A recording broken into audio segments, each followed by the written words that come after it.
El discípulo. Revista para la educación cristiana transformadora. El libro de los Salmos usa el paralelismo como un recurso común en su poesía y contiene varios tipos de composiciones como himnos, salmos de lamentación y salmos de acción de gracia. Los salmos de lamentación suelen comenzar con una queja que lleva al salmista a conversar con Dios y termina en alabanza. Por otro lado, los himnos, como el Salmo 93, son alabanzas puras que exaltan a Dios, destacan su obra en la historia de Israel y afirman su soberanía como Rey. En la clase de hoy estudiaremos el Salmo 93, que celebra a Dios como el único monarca verdadero de Israel. Mi nombre es el reverendo Luis Felipe Ramos Román, pastor asistente en Evangelización y Educación Cristiana, y te invito a que juntos participemos de esta experiencia educativa. El discípulo. El discípulo. Una revista para la educación cristiana transformadora. Mis queridos hermanos y hermanas, que el Señor les bendiga en este día. Qué bueno una vez más compartir con ustedes la palabra del Señor. Y hoy estaremos trabajando nuestra lección número 20 titulada La Majestad del Señor. Y estaremos utilizando como texto bíblico el Salmo 93. Y el texto áureo es el Salmo 93, el versículo número 1, que lee de la siguiente manera. Jehová reina, se ha vestido de majestad. Jehová se ha vestido, se ha ceñido de poder, afirmó también el mundo y no será removido. Y en el día de hoy queremos cubrir los siguientes objetivos. Número 1, afirmar la soberanía de Dios. Número 2, explorar las implicaciones que tiene la eternidad divina para una teología que promueve la esperanza. Y número 3, establecer un lazo entre la autoridad de Dios para imponer el orden en el Antiguo Testamento y la autoridad de Jesús en el Nuevo Testamento. Y el vocabulario para este día son 3 palabras. La primera es majestad y es el título que se le da principalmente a Dios, aunque también se usa para referirse a gobernantes terrenales. Denota grandeza, superioridad y autoridad sobre otros. La segunda palabra es trono y es el asiento con gradas y dosel que usan los monarcas y otras personas de alta dignidad, especialmente en los actos de ceremonia. Y esta palabra puede usarse como una metáfora para describir un reino o para evocar la majestad y el poder de un rey. Y la tercera palabra es santidad. Y la santidad en la Biblia se refiere a la pureza y separación del pecado, la dedicación a Dios y vivir de acuerdo con sus mandamientos. Es un estado de consagración divina. Así que les invito a que ahora podamos buscar en nuestras Biblias el Salmo 93 y estaré dando lectura al Salmo 93 que se encuentra impreso en nuestra revista El Discípulo, y estaré dando lectura a la versión Reina Valera revisada. Y leemos la palabra del Señor en el nombre del Padre, del Hijo y del Espíritu Santo. Amén. Jehová reina, se ha vestido de majestad. Jehová se ha vestido, se ha ceñido de poder. Afirmó también el mundo y no será removido. Firme es tu trono desde siempre. Tú eres eternamente. Alzaron los ríos, Jehová, los ríos alzaron sus voces, alzaron los ríos sus olas. Jehová en las alturas es más poderoso que el estruendo de muchas aguas, más que las recias olas del mar. Tus testimonios son muy firmes. La santidad conviene a tu casa, Jehová, por los siglos y para siempre. Damos gracias al Señor por su palabra y le pedimos al Señor que nos dirija a través de esta experiencia. Señor Jesús, te damos gracias por esta palabra leída y te pedimos que así nos dirijas a través de esta experiencia, que toques el corazón de cada uno de mis hermanos y de mis hermanas, de manera, Señor, que esta palabra pueda ser sembrada en sus corazones y que dé buen fruto. Te lo pedimos en el nombre de tu Hijo amado Jesucristo. Amén, amén y amén. Bueno, mis amados hermanos, en este día vamos a estar trabajando el estudio de este Salmo 93 y a manera de introducción quiero poder comentarles que este libro de los Salmos Ciertamente, como hablamos en la clase pasada, ¿verdad? Es una recopilación de 150 salmos. Un solo libro, 150 salmos. Y el libro de los salmos, ¿verdad? Utiliza ese paralelismo como un elemento común en su poesía, pero también incluye diferentes tipos de composiciones. Principalmente está compuestos los que son los himnos, salmos de lamentación y también los salmos de acción de gracias. En el caso de los salmos de lamentación, que fue el que estudiamos en la clase pasada, del salmo número 10, es un salmo que comienza con una queja que lleva al salmista a dialogar con Dios y terminar en alabanza, y es lo que estuvimos trabajando en la clase pasada. Ahora, en contraste, los himnos, como este Salmo 93 que estamos estudiando, son unas expresiones de alabanza que están enfocadas en exaltar a Dios, especialmente su obra en la historia de Israel y la soberanía de Dios como Rey de todo el universo. Así que el Salmo 93 es también lo que se le conoce como un salmo real que celebra a Dios como el único y verdadero monarca de Israel, o como el único Rey de Israel. Y cuando nosotros analizamos, ¿verdad?, este Salmo 93, es importante que podamos entender este elemento que es muy relevante. El Salmo 93, los estudiosos plantean dos cosas. Número uno, que posiblemente fue escrito, esto es una versión, ¿verdad?, de uno de los estudiosos, ¿no?, en un momento en que el pueblo de Israel necesitaba reafirmar su fe en Dios como su único rey, y estipulan algunos teólogos y estudiosos del tema que pudo haber pasado durante el primer periodo del templo. O sea, cuando el templo todavía estaba y habían amenazas alrededor de la ciudad, posiblemente del imperio asirio y del imperio babilónico, que ciertamente conocemos que estos imperios pusieron en peligro la estabilidad política de Israel, y de hecho el imperio babilónico destrozó totalmente Jerusalén y destrozó el templo. Algunos estudiosos afirman que pudo haber sido en ese tiempo donde estaban estas vecinas naciones y estaban amenazando al mismo. Otros plantean que pudo haber sido en el periodo posexílico, o sea, que fue después que se dio el exilio babilónico, cuando el pueblo de Israel comenzó a regresar a Jerusalén para reconstruir el templo. Ciertamente en ese tiempo Israel carecía de un rey humano. Cuando estaban reconstruyendo la ciudad, reconstruyendo el templo, había una carencia de un rey humano, y su identidad nacional ciertamente estaba en crisis. Sin embargo, no importando si es uno o el otro, algo que podemos afirmar es que en ambos casos la proclamación de la soberanía de Dios habría tenido ciertamente un elemento consolador poderoso, independientemente si se dio o antes de la destrucción del templo, cuando estaban las naciones, ¿verdad?, lanzando amenazas, o si se dio después de la destrucción del templo.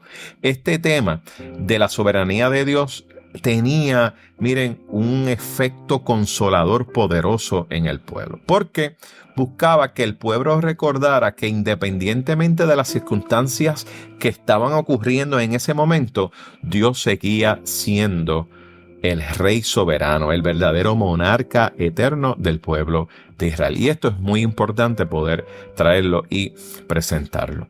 Otro elemento importante que podemos traer, ¿verdad?, cuando hablamos del contexto histórico, es las culturas que habían vecinas, ¿no? Las culturas de las otras naciones que rodeaban a Israel. En las culturas del antiguo cercano oriente, que estaban alrededor de Israel, las aguas representaban el caos, ¿verdad?, que primordialmente eso es lo que representaban.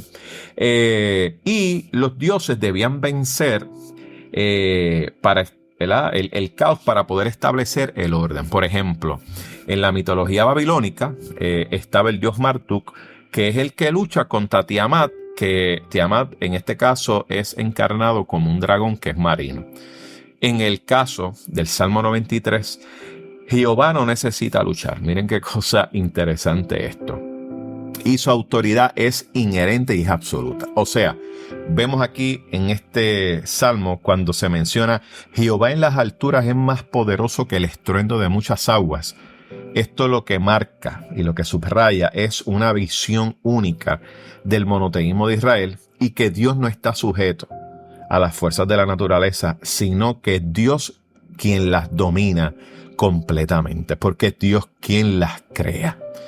Y esto lo vemos ciertamente ahí en ese Salmo 93, para que el pueblo de Israel no se olvide que sirven a un Dios todopoderoso que es el Rey y Monarca eterno de Israel. Y esos elementos son importantes que los podamos tener cuando estudiamos, ¿verdad?, este Salmo 93. Ahora bien, se entiende que este Salmo 93 pudo haber sido utilizado en ceremonias litúrgicas, ¿verdad?, dentro del templo, especialmente cuando se daban algunos festivales. Entiéndase la fiesta de los tabernáculos o la entronización de Yahvé, donde se proclamaba el reinado de Dios sobre el cosmos y sobre su pueblo, o sea, sobre toda la creación y sobre su pueblo. Y estas ceremonias, ciertamente, lo que celebraban era la creación y el orden establecido por Dios. Es Dios que es soberano, que crea todo y que establece entonces un orden. Ahora bien, en el contexto religioso, cuando hablamos de la teología del reino de Dios, el tema central que vemos en este salmo es el tema de la soberanía de Dios como Rey eterno. Y es lo que estamos trabajando en esta clase. Este Rey es Rey sobre toda la creación. Por eso es que vemos la frase que afirmó también el mundo y no será removido. Vemos que esto conecta directamente, ¿verdad?, el poder de nuestro Dios, que es un poder creador, con esa capacidad que Él tiene para mantener el orden del universo. Y esto, en cierta medida, contrasta, ¿verdad?, con los reyes de esta tierra o los reyes humanos, donde las obras que ellos hacen son obras transitorias, no son eternas, es por un tiempo. Otro tema que vemos es el rey sobre el caos. Él es rey sobre el caos. En otras palabras, vemos el versículo, cuando se hace mención en los versículos 3 y 4, el asunto de las aguas turbulentas. Las aguas turbulentas, como mencionamos, simbolizan ese desorden, ¿no? De igual manera, ¿verdad?, como las fuerzas adversas que amenazan al pueblo de Dios.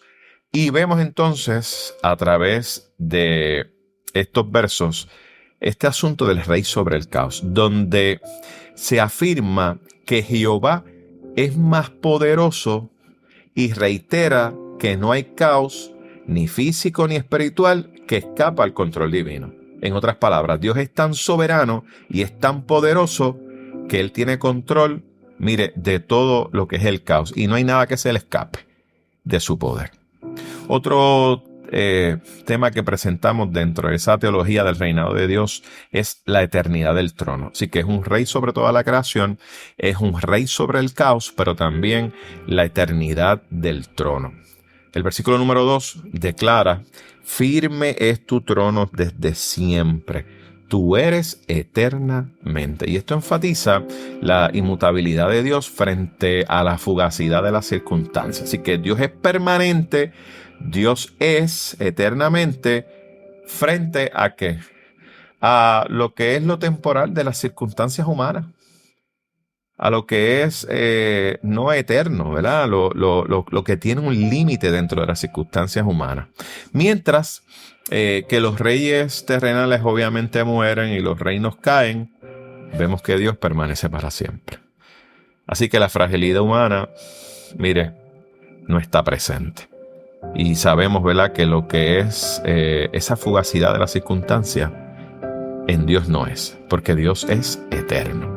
Ahora bien, nos presenta el Salmo 93 también un tema teológico que es la relación con la santidad. Y estamos hablando de la santidad de Dios. Y lo vemos en el versículo 5, ¿verdad?, que se presenta como un adorno eterno de su trono, ¿verdad? Y esa santidad lo que implica obviamente es pureza, lo que implica es justicia, lo que implica es una separación del pecado, que son cualidades que lo hacen digno de adoración. Esas son las cualidades que hacen digno de adoración a nuestro Dios.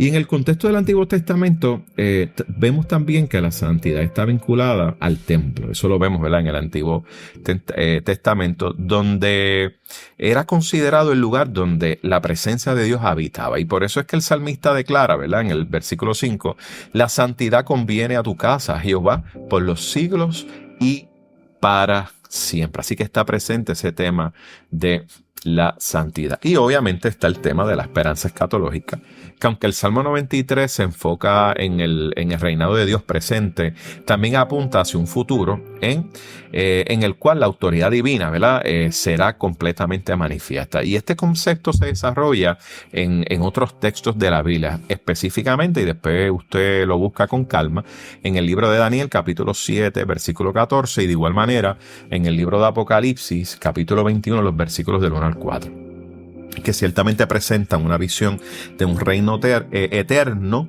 donde el caos y el mal van a ser eliminados. Y lo vemos presente, ¿verdad?, en estas porciones de Daniel y también en el libro de Apocalipsis. Así que hay una esperanza escatológica. Cuando usted estudia el Salmo 93, usted puede ver una estructura, ¿verdad? Y este salmo obviamente es un himno de entronización, o sea que estos salmos celebran a Dios como Rey universal y ciertamente, como mencionamos, subrayan, hacen énfasis en esa soberanía de Dios sobre la creación y sobre la historia. Y entonces cuando evaluamos esa estructura, vemos que el versículo número 1 nos presenta una declaración inicial de alabanza, donde se proclama la realeza y la majestad de Dios.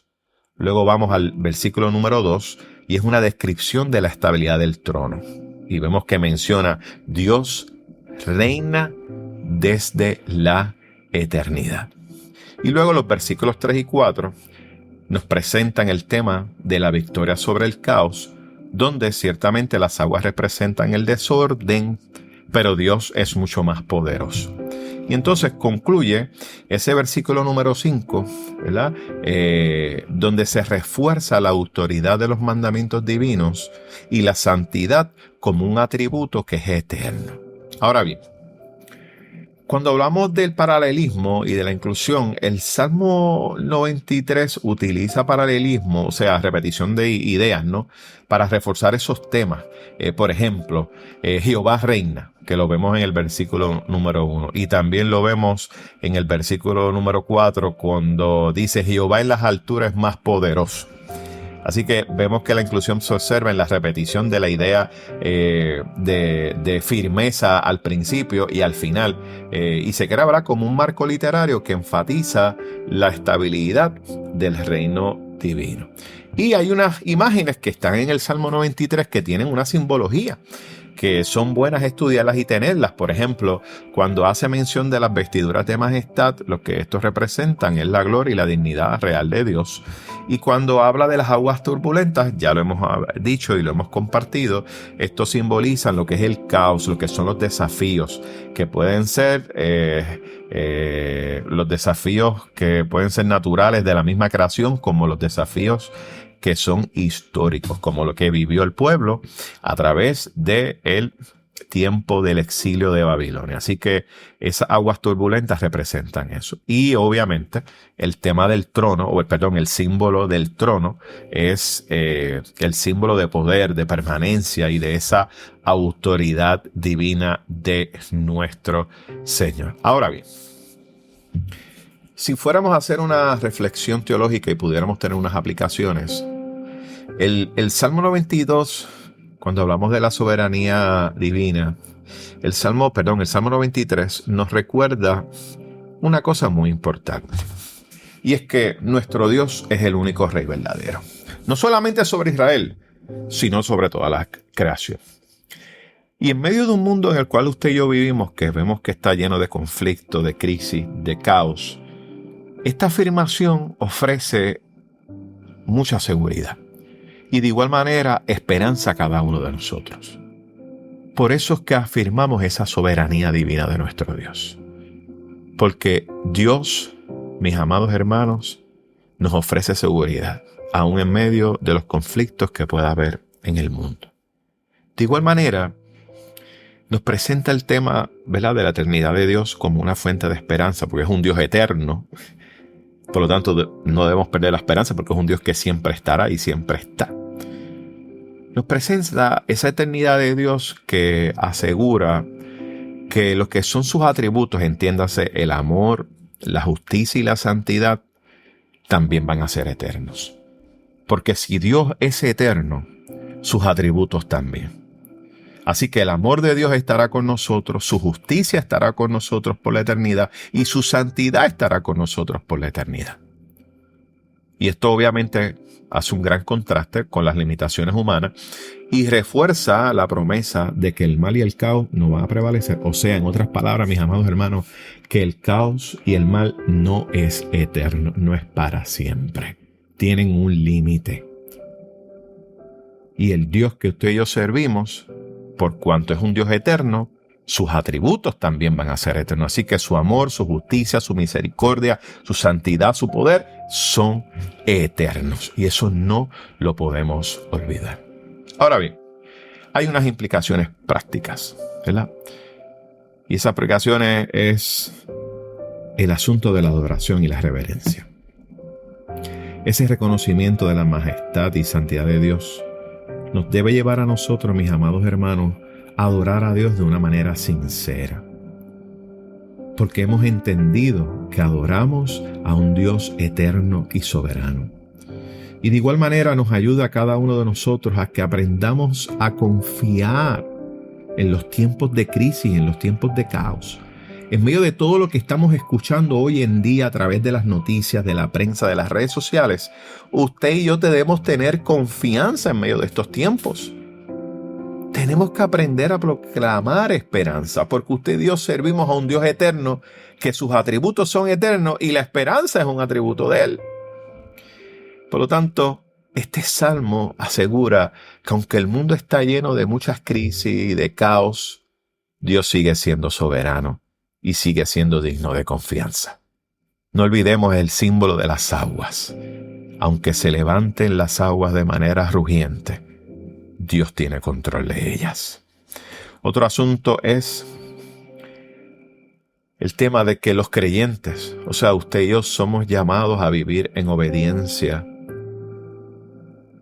como parte de esa adoración a nuestro Dios.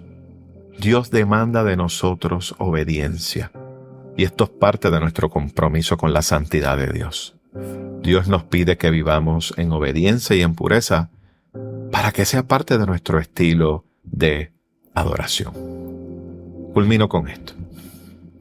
Este Salmo 93 ciertamente es una invitación a que usted y yo podamos contemplar esa grandeza de nuestro Dios y que le adoremos como un Rey Supremo y que confiemos en su poder sobre cualquier crisis y que vivamos una vida en obediencia a Dios, porque eso refleja nuestra santidad. Y entender que el mensaje de Dios siempre será relevante en todo tiempo. Y por eso en este día oramos al Señor. Señor Dios y soberano Rey de Reyes, venimos ante ti para darte gracias por tu inmensa bondad y gracias por invitarnos a contemplar tu majestad. Gracias por darnos esperanza a recordarnos que el mal no es eterno. Y gracias, Señor, porque el eterno eres tú y la fuente de todo bien.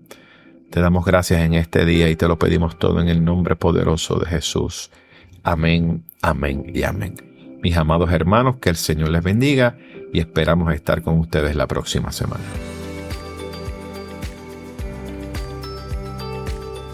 Gracias por escuchar El Discípulo. Revista para la educación cristiana transformadora.